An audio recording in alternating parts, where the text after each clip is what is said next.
So welcome everybody to another review of a film from the Columbia Noir number 5 box set. So we're looking at number 4 in the box set from Columbia Noir number 5. And yeah, this one is Sirocco.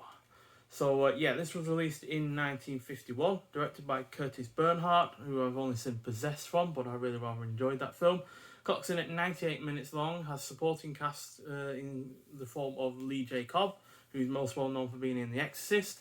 But I've also seen him in the likes of The Garment Jungle, Johnny O'Clock, The Dark Past, Thieves Highway, and On the Waterfront. It also stars Everett Sloane, who was pretty good in The Lady from Shanghai, directed by Orson Welles. And yeah, it's about a mysterious American who gets mixed up with gun runners in Syria. So yeah, this fourth effort manages to be a slight improvement over the previous one, Tokyo Joe, which is despite this clearly coming across as an attempt to replicate the success of Casablanca. As you can see on the front there, it even says Beyond Casablanca. So, yeah, and it's nowhere near as good as that film. Nowhere near as much of a classic. But despite the obvious attempt, it was mostly an engrossing film noir. Bogart is once again not only really good, but he's also playing a substantially different character to the one he played in Casablanca. I'd say he's probably a little bit more complicated in terms of whether or not he's actually a good person or not. But yeah, and he definitely wants to take a more of a back seat in terms of what is going on, because the Syrians are fighting the invading French, and yeah, he definitely seems to want to take a bit of a back seat. But he's at the end of the day the person that is actually supplying the Syrians.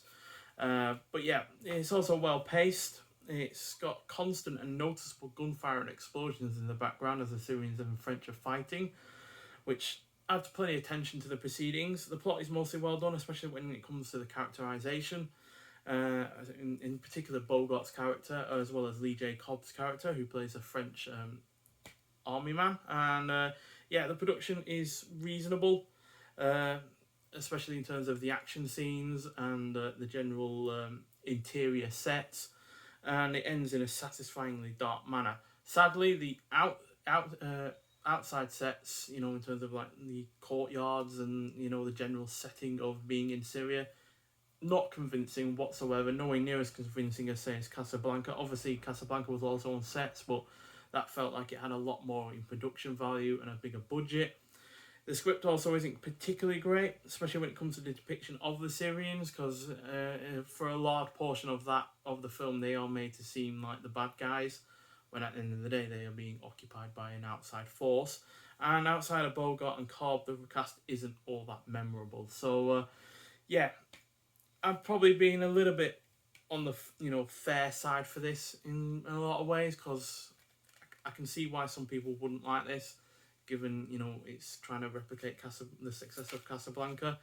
And yeah, if you compare it solely to that film, then you are going to be disappointed. But as its own thing, I got plenty of enjoyment out of this, despite the other flaws that it's got going for it. So yeah, definitely a slight improvement over Tokyo Joe, even though again it shares some of that film's issues. But still, nonetheless, thanks for watching, and I'll see you in the next one. Bye.